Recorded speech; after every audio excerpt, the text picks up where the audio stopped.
नमस्कार दोस्तों, मैं रवीश कुमार। जो डरते हैं उन्हें डरना, क्योंकि हम ईरानी किसी से डरते नहीं, ये बोल है। ईरान के सुप्रीम लीडर अली खमोई के आखिरकार ईरान ने बता दिया कि डोनाल्ड ट्रंप की सनक और इजराइल का घमंड दोनों हम तोड़ेंगे। कैसे इजराइल और अमेरिका को ईरान ने सिर्फ एक झटके में खत्म करने की बात बोल दी। ईरान न सिर्फ इजराइल को घुटनों पर ला दिया, बल्कि उसने इजराइल के सबसे महंगे ड्रोन को कचरा बना दिया। खबर बहुत बड़ी है और यह खबर आप तक पहुंचने बहुत जरूरी है। आपको जानना चाहिए कि ईरान किस तरीके से अमेरिका और इजराइल दोनों को सबक सिखा रहा है।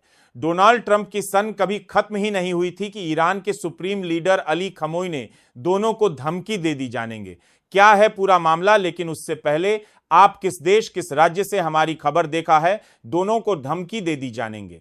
ये खारा की सबक की समर ट्रंप की सन कभी रहे हैं, हमें कमेंट बॉक्स में जरूर बताइए। और हां, अगर आपने अब तक हमारे चैनल को सब्सक्राइब नहीं किया है तो कर लीजिए।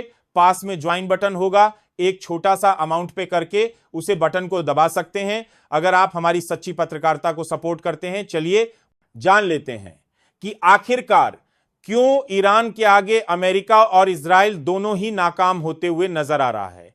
सबसे पहला झटका अली खमोई ने इजराइल को, उसने 2 मिनट में इजराइल के ड्रोन को कचरा बना दिया। ये इजराइल के सबसे महंगे ड्रोन थे जिनको ईरान की मिसाइल ने कचरे के ढेर में तब्दील कर दिया।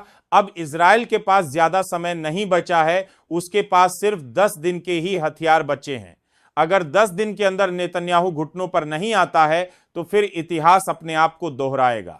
एक बार जब जंग हुई थी तब इजरायली सेना ने ईरानी सेवा के आगे आत्मसमर्पण कर दिया था और उसे वक्त भी ईरानी सेना ने जीत का जश्न मनाया था और इतिहास अपने आप को फिर दोहरा रहा है। आज इजराइल को यह समझ में आ गया है कि वह ईरान का मुकाबला नहीं कर सकता, जिस डोनाल्ड ट्रंप के बल पर बेंजामिन नेतन्याहू बंदर की तरह गुलाटी मार रहा था। अब उसको यह समझ में आ चुका है कि ईरान डरने वालों में से नहीं है। बेशक डोनाल्ड ट्रंप लगातार ईरान को धमकी दे रहे हैं, लेकिन उसके पीछे दिमाग इजराइल के बेंजामिन नेतन्याहू का है। यही वह इंसान है जो डोनाल्ड ट्रंप को बार बार हमला करने पर मजबूर कर रहा है और उसको बहकने की कोशिश कर रहा है। लेकिन ईरानी सी ने जवाब दे दिया है। अली खमोई ने सामने आकर कहा, डोनाल्ड ट्रंप से डरना उन्हें जो तुम्हारी इन धमकियों से डरते हो। ईरानी लोग किसी से नहीं डरते और ना ही वह किसी के आगे झुकते हैं। हम तुम्हारे कहने से यह जंग रोक दें, ऐसा नहीं हो सकता। बेशक तुम हमें मजबूर कर सकते हो, लेकिन ईरान अपनी मर्जी का मालिक है। वह किसी के बहकावे में नहीं आता और ना ही किसी के कहने से जंग शुरू करता है और ना ही किसी के कहने से जंग खत्म करता है। यह जंग अब खत्म होगी तो सिर्फ इजराइल और बेंजामिन नेतन्याहू को सबक सिखाकर जो लोग हमें रोकने की कोशिश कर रहे हैं, डराने की कोशिश कर रहे हैं, वो उन्हें जाकर डराया जो उनसे डरते हैं, उलझुल बयान देना बंद करें। डोनाल्ड ट्रंप बेशक जंग होगी, लेकिन अगर अमेरिका इस जंग में आया तो हमसे ज्यादा नुकसान उनका होगा। यानी क्या अली खमोई ने साफ डोनाल्ड ट्रंप से कह दिया है कि अगर भूल से भी उसने इजराइल की मदद करने की कोशिश की या फिर ईरान के रास्ते में आने की कोशिश की तो ईरानी सी मुंहतोड़ जवाब देगी और जो नुकसान अमेरिका का होगा उतना नुकसान हमारा नहीं होगा।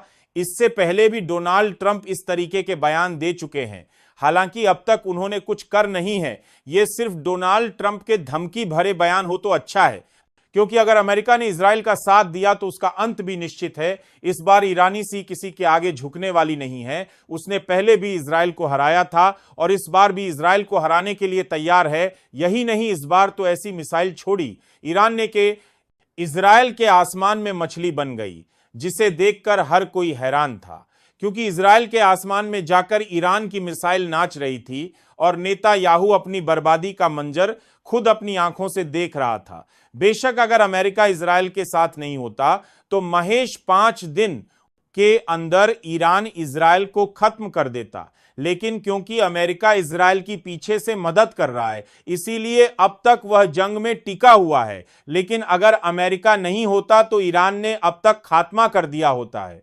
इजराइल का। लेकिन यह सिर्फ एक जंग नहीं है, यह एक ललकार है उस सरकार के खिलाफ जिसने 2 साल से गाजा के मासूम लोगों पर अत्याचार किया और उन लोगों को जान से मार दिया, नरसंहार किया। सब लोग देखते रहे, कोई कुछ नहीं बोला। लेकिन आज जब सीधे से ईरान ने सबक सिखा दिया और इजराइल अपनी बर्बादी का मंजर खुद देखता रहा, और यह मंजर उसको हमेशा याद रहेगा, क्योंकि जिस दिन यह जंग खत्म होगी उसे दिन ईरान जीत चुका होगा। न सिर्फ गज के मासूम लोगों का बदला पूरा होगा, बल्कि यह उन लोगों का भी बदला होगा जिन लोगों की जान नेतन्याहू जैसे हिटलर ने ले ली। यह शब्द है अली खमोई के।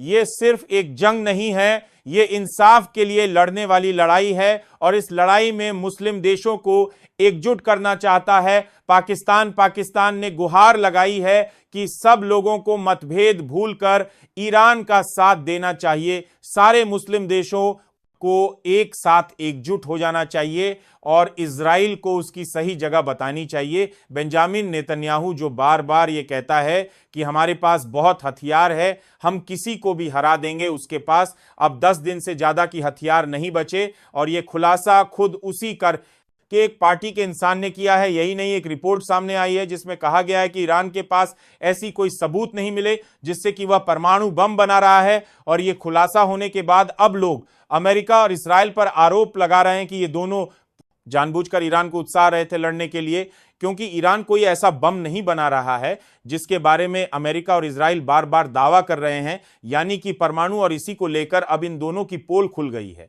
खबर तो यहां तक आई है कि अमेरिका को इजराइल नहीं भड़काया था न्यूक्लियर बम को लेकर, लेकिन अब ईरान के आगे घुटने टेक तो हुआ नजर आ रहा है। नेता लिया हूं, अब सबको पता चल चुका है कि असली बादशाह कौन है। सारे मुस्लिम देशों का आका बन चुका है ईरान, क्योंकि अब तक तो सिर्फ लोग कह रहे थे कि हम हमला कर देंगे इजराइल पर अगर उसने हमास और गाजा के मासूम लोगों को मारना नहीं छोड़, लेकिन वह लोग सिर्फ कहते ही रह गए। आज जब सारे मुस्लिम देश ईरान को सपोर्ट कर रहे हैं तो अमेरिका और इजराइल दोनों खड़े अपनी बर्बादी का तमाशा देख रहे हैं। यह बात तो साफ है कि इस जंग में ईरान की बड़ी जीत होने वाली है। चाहे इजराइल को अब अमेरिका भी नहीं बचा सकता, क्योंकि अगर इजराइल के समर्थन में अमेरिका आया तो ईरान नेतन्याहू और डोनाल्ड ट्रंप दोनों को ही नहीं छोड़ेगा। यह धमकी पहले ही अली खमोई ने दे दी है, और इससे बच निकलना अब इजराइल की बस की बात नहीं है। जंग हौसलों से जीती जाती है, और यह हौसला ईरान के पास है। तो आज का वीडियो आपको कैसा लगा हमें कमेंट बॉक्स में जरूर बताइए। और हां, आप किस देश, किस राज्य से हमारी खबर देख रहे हैं हमें जरूर बताएं। अगर आपने अब तक हमारे चैनल को सब्सक्राइब नहीं किया तो कर लीजिए, ज्वाइन बटन पास में होगा, उसको दबाकर छोटा सा अमाउंट पे कर सकते हैं।